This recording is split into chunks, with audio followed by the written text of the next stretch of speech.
तो देखो दोस्तों, आपके दिमाग में कभी ना कभी ये क्वेश्चन जरूर आया होगा कि जब हमारे पूरे के पूरे सोलर सिस्टम में कई सारे प्लैनेट्स है तो हम अपनी कॉलोनीज को मार्स में ही क्यों बसाना चाहते हैं। यानी कि मार्स के पीछे ऐसी क्या वजह है जिस चीज की वजह से हम बाकी सारे प्लैनेट्स के ऊपर जाना ही नहीं चाहते।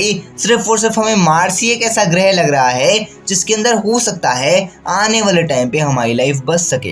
यानी कि क्या ऐसी वजह है मार्स के पीछे जिस चीज की वजह से हमें ये चीज फील हो रही है कि हो सकता है मे बी आने वाले टाइम पे जो हमारी जनजाति है वो मार्स के ऊपर शिफ्ट होकर के आराम से अपनी जिंदगी बिता सकती है। So let's come to the video title Why Mars is our next home। मेरा नाम है Shubham and you are watching science bull.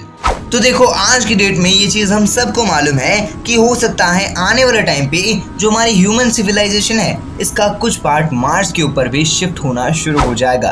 But very interestingly, जब हमारे पूरे सोलर सिस्टम के अंदर 9 प्लैनेट्स है तो हम सिर्फ और सिर्फ मार्स पे ही क्यों जाना चाहते हैं। तो देखो, कॉमन सी बात है, जो हमारा सोलर सिस्टम है वो काफी ज्यादा यूनिक है। देखो, अगर कॉमन सी चीज है हम सबसे दूर वाले प्लैनेट के ऊपर अपनी जिंदगी बसाना शुरू करते हैं तो होगा ये कि अगर वो सन से सबसे ज्यादा दूर है तो वहां पर सबसे ज्यादा ठंडी होगी। और वेल, प्लूटो के अंदर अभी तक सबसे ज्यादा ठंडी पाई जाती है क्योंकि नॉर्मल सी बात है प्लूटो सबसे ज्यादा दूर है। अब अगर कोई प्लैनेट सबसे ज्यादा दूर है तो उसके पास सबसे कम सन की रेज आएगी, और अगर कोई प्लैनेट के पास सबसे कम सन की रेज आएगी तो धीरे धीरे वो खुद में ही फ्रीज होना भी स्टार्ट हो जाएगा। तो इसलिए अगर हम चाहते हैं कि हम प्लूटो के अंदर अपनी लाइफ बसाए तो ऐसा कभी भी पॉसिबल ही नहीं है। और अब रही बात दो प्लैनेट्स की जो सन की एकदम क्लोज आते हैं, यानी कि मर्क्यूरी और वीनस। हम कभी मर्क्यूरी और वीनस के ऊपर अपनी लाइफ नहीं बसा सकते क्योंकि नॉर्मल सी बात है जो मर्क्यूरी और वीनस है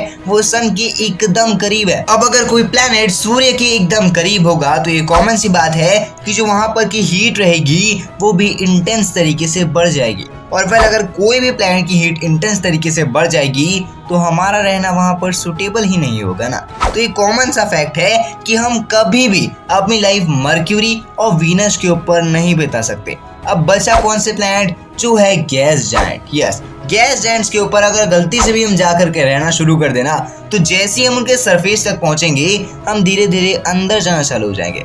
अब अगर गलती से हम उसके अंदर जाना चालू होंगे तो हो सकता है at the end of a day हम उसके कोर के अंदर पहुंचे और पूरे के पूरे गायब हो जाए।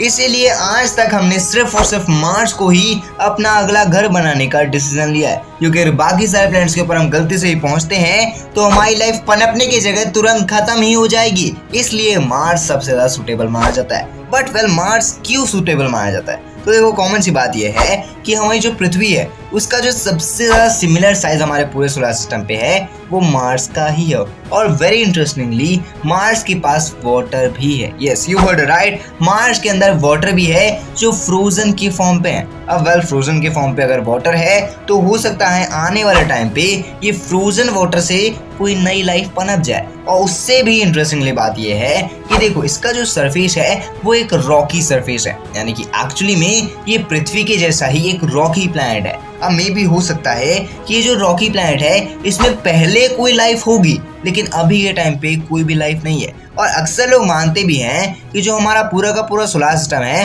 उसमें दो ही ऐसे प्लैनेट्स थे जिसके अंदर लाइफ पॉसिबल थी। सबसे पहला तो हमारा अर्थ और दूसरा हमारा मार्स। वेल, माना जाता है कि जो पास का टाइम था वहां पर जो मार्स थी वहां पर लाइफ एग्जिस्टेंस पे थी, लेकिन पता नहीं ऐसा क्या हुआ जिस चीज की वजह से जो हमारा मार्स है वहां पर अब लाइफ बची ही नहीं है। बट वेरी इंटरेस्टिंगली आज की डेट पे भी हमें मार्स के ऊपर अगर पानी मिल चुका है तो हो सकता है आने वाले टाइम पे वहां पर कोई और लाइफ पनप जाए या फिर हमारी जो सिविलाइजेशन है वो एक्चुअली में मार्स के ऊपर जाकर के रहना चालू कर दे।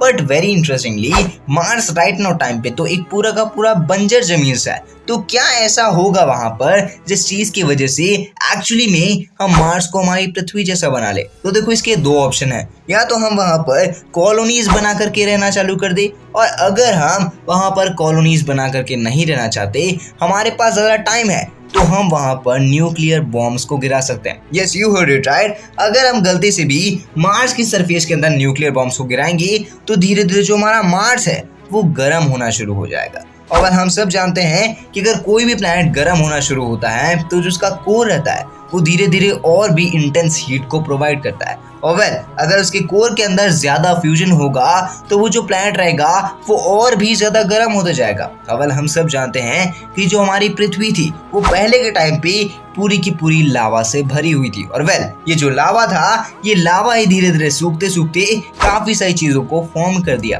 और वेल फॉर्मेशन के बाद हमारा भी जीवन वहां पर आराम से आ चुका था। बट वेल वेरी इंटरेस्टिंगली अगर हम ये सेम प्रोसेस मार्स के ऊपर ही रिपीट कर दे तो यस, मार्स को अंदर ही अंदर गर्म करना चालू कर दे। और वेल जैसे ही मार्स गर्म होगा तो अगर धीरे धीरे टाइम टू टाइम वो ठंडा होना स्टार्ट हो गया तो मे भी हो सकता है कि हम वहां पर एक्चुअली में आज जैसे पृथ्वी के ऊपर जीवित है वैसे ही जीवित रह सके। बट वेल अब आपकी क्या राय है कि क्या हम कभी मार्स के ऊपर जाकर के शिफ्ट हो सकते हैं या फिर नहीं? आप अपनी राय कमेंट बॉक्स में जरूर बताइएगा। बाकी अगर आपको वीडियो इंटरेस्टिंग लगी होगी या फिर वीडियो से आपको कुछ भी नया सीखने को मिला होगा तो वीडियो को लाइक कर देना, चैनल पे नए चैनल को सब्सक्राइब करके बेल आइकन कॉल पे सेट कर देना। मैं मिलता हूँ अगली वीडियो में, तब तक ले जय हिंद, वंदे मातरम and thanks for watching this video.